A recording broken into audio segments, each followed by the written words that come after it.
Men uni sevaman. Bu so'zlar telefon ekranida paydo bo'lganda, uning qo'llari titrab ketdi. Qizi uyda yo'q edi va u o'zini yosh qizdek his qilayotgan edi.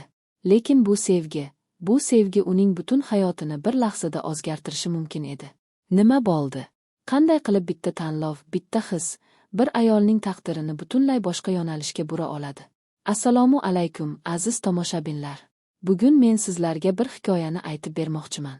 Bu oddiy hikoya emas, bu haqiqiy hayotdan olingan, ko'plab ayollar boshidan kechirgan, lekin hech kim haqida ochiq gapirmaydigan voqea. Sizlar o'ylab ko'rganmisiz, nima uchun ba'zi odamlar hayotning ikkinchi yarmida o'zlarini qaytadan yosh, erkin va jonli his qila boshlaydilar? Nima uchun ba'zan onalar, xotinlar, oppoq sochli ayollar birdaniga "Men buni xohlayman, men buni his qilyapman" deb ayta boshlaydilar? Bugungi qahramonimiz 48 yoshli Dilnoza opamiz. Uning qizi universitetda o'qiydi, eri ishda doim band va u o'zini unutilgan, ko'rinmas, kerak emas deb his qila boshlagan edi. To shunday bir kun keldi, u tanishlar to'yida bir kishini ko'rdi va uning yuragi ko'p yillardan keyin yana urdi. Lekin bu faqat romantik hikoya emas. Bu o'zini topish, qayta tugilish va jamiyat bosimiga qarshi kurash haqida hikoya. Keling, batafsil shu voqeaga kirib chiqamiz. Dilnoza opa 25 yoshida turmushga chiqdi. Har doim yaxshi xotin, yaxshi ona bo'lishga harakat qildi. Ertalab nonushta, bolalarni maktabga olib ketish, uyni tozalash, kechqurun yana nonushta. Shunday kun-u tun. 20 yil o'tdi. U hayotini boshqalar uchun yashadiki, o'zini unutdi. Ko'zguda o'ziga qaraganida tanish bo'lmagan bir ayolni ko'rardi. Bu menman. Mening orzularim qani? Mening xohish-istaklarim qani?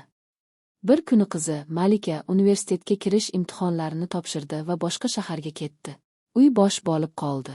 Endi Dilnoza opa ertalab kim uchun nonushta pishirsin? Kimni maktabga olib ketsin? Shu paytda u hayotida birinchi marta o'zi haqida o'yladi. Va aynan shu paytda tanishlarning to'yida u Javohirni ko'rdi. Javohir 50 yoshlarda, mehribon tabassum bilan, aqlli, tinglash qobiliyati bor erkak. U Dilnoza opa bilan oddiy suhbat qurdi. Lekin bu suhbat xuddi olovdek uning qalbiga tushdi. Ular kitoblar, musiqa va hayot haqida gaplashdilar. Hech kim Dilnoza opadan bunday savollar bermagan edi. Siz nima o'qishni yoqtirasiz? Sizning orzularingiz bormi? Va birinchi marta 20 yildan keyin Dilnoza opa o'zini muhim his qildi. Uyga qaytgach, Dilnoza opa ko'zguga qaradi. Va bu safar boshqacha qaradi. U o'zida yana qandaydir nur, qandaydir hayot ko'rdi. Lekin keyingi bir necha hafta uning uchun juda og'ir bo'ldi. Chunki uning miyasida ikkita ovoz kurash boshladi. Birinchi ovoz: sen xotinonasan. Qizingga misol bo'lishing kerak. Bu nima qilyapsan? Ikkinchi ovoz: sen tirik odamsan. Sening ham his-tuyg'ularing bor. Nega sen baxtli bo'lmasliging kerak? U har kecha uxlamasdi. Telefonda Javohir bilan yozishar, lekin har safar yuborish tugmasini bosishdan oldin ikkilanardi. Va bir kuni u o'z his-tuyg'ularini tan oldi. Men seni sevaman. Bu so'zlarni yozish juda og'ir edi. Lekin yozishi kerak edi. Chunki yolg'on yashasak, o'zimizga olimizdan ham yomonroq jazo beramiz. Lekin bu faqat boshlanish edi. Jamiyat bosimi, Dilnoza opaning bir necha yaqin do'stlari uning hayotidagi bu o'zgarishni sezmay qolmadi. Dilnoza, sen o'zingni nima qilyapsan? Deb so'radi ulardan biri. Odamlar nima deydi? Va mana shu savol, odamlar nima deydi? Bu savol Dilnoza opani tunda uyga o'tardi.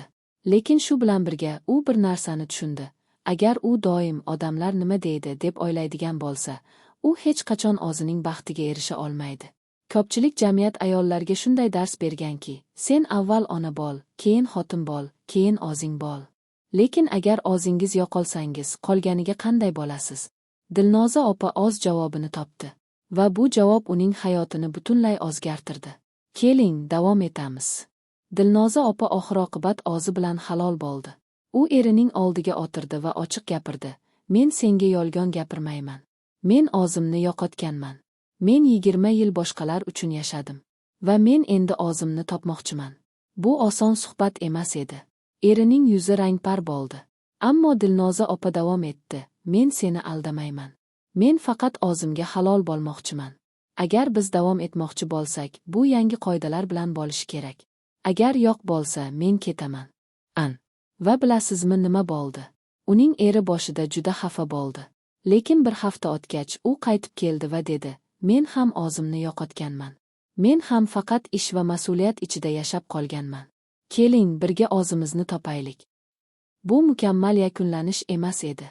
Lekin bu halol yakunlanish edi. Javohir. U Dilnoza opaning hayotida dars bo'lib qoldi. U unga o'zini qayta his qilishga yordam berdi. Lekin muhimi, Dilnoza opa o'z kuchini topdi. Va bugun 2 yildan keyin Dilnoza opa mutlaqo boshqa odam. U endi raqs kurslariga boradi, kitob o'qiydi, sayohat qiladi va eng muhimi, u baxtli. Uning qizi Malika. U onasiga qaraganda faxrlanadi. Chunki u onasida haqiqiy ayolni ko'radi, qo'rqmaydigan, o'ziga ishongan, hayotni sevadigan ayolni. Endi bir oz ilmiy tomondan qaraysizmi? 40-50 yoshlardagi ayollar ikkinchi identifikatsiya davridan o'tadilar.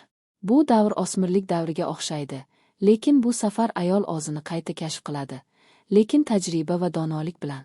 Tadqiqotlar ko'rsatadiki, 45-55 yosh oraligidagi ayollarning 60% o'zlarini ko'rinmas yoki ahamiyatsiz his qilishadi. Lekin shu bilan birga bu yoshdagi ayollar o'zlarini eng kuchli va erkin his qila boshlaydilar, agar ular o'z ichki ovozlarini tinglasalar. Muhim, sevgi bu yoshga bog'liq emas. Sevgi bu inson tabiatining bir qismi. O'z his-tuyg'ularini tan olish bu kuchlilik belgisidir, kuchsizlik emas. Jamiyat bosimi har doim bo'ladi. Lekin siz o'z hayotingizni yashamoqchimisiz yoki boshqalarning fikrlarini? Dilnoza opaning hikoyasi bizga nima o'rgatadi? Hayotda yangi boshlash uchun hech qachon kech emas. 48 yoshda ham, 58 yoshda ham, 68 yoshda ham. Agar yuragingiz urayotgan bo'lsa, demak hali vaqt bor. Eng yomon yolg'on bu o'zingizga aytadigan yolg'on. Agar siz baxtli emasingiz, buni tan oling. Bu birinchi qadam. 3. Jamiyat bosimi bu sizning hayotingiz emas, odamlar doim gap so'z qiladilar. Lekin oxir-oqibatda ular o'z hayotlariga qaytadilar. Siz esa o'zingizning baxt yoki baxtsizligingiz bilan qolasiz. 4. Sevgi bu haq, mukofot emas, siz sevishga haqli ekansiz. Yoshingiz, holingiz, vazifangiz bu muhim emas. Siz inson ekansiz va insonga sevgi kerak. Dilnoza opa bir kunda o'zgarmadi. Bu uzoq jarayon edi, o'ylash, his qilish, kurash, qaror qabul qilish. Va bu normal. Aziz tomoshabinlar, agar siz bugun o'zingizni unutilgan, ko'rinmas yoki men hech narsaga yaramayman deb his qilsangiz, bu sizga xabar, siz muhimsiz. Sizning his-tuyg'ularingiz haqiqiy va siz baxtli bo'lishga haqli. Yoshingiz qancha bo'lishidan qat'iy nazar. Agar bu hikoya sizga tegdi bo'lsa, iltimos like bosing. Buning sababi oddiy, YouTube algoritmi ko'proq odamlarga yetkazishimizga yordam beradi va balki kimdir bu hikoyani eshitishi kerak bo'ladi. Va komment qismida yozing, siz bu haqda nima deb o'ylaysiz? Siz ham shunday tajribani boshdan kechirganmisiz yoki yaqinlaringizdan birortasi? Agar kanalni hali subscribe qilmagan bo'lsangiz, qiling. Biz har hafta hayot, munosabatlar, ayollar va erkaklar psixologiyasi haqida shunday hikoyalarni baham ko'ramiz. Va eng muhimi, unutmang, siz o'z hikoyangizning muallifisiz. Uni qanday yozishingiz sizning qo'lingizda. Keyingi videoda ko'rishguncha. Xayr, sog' bo'ling.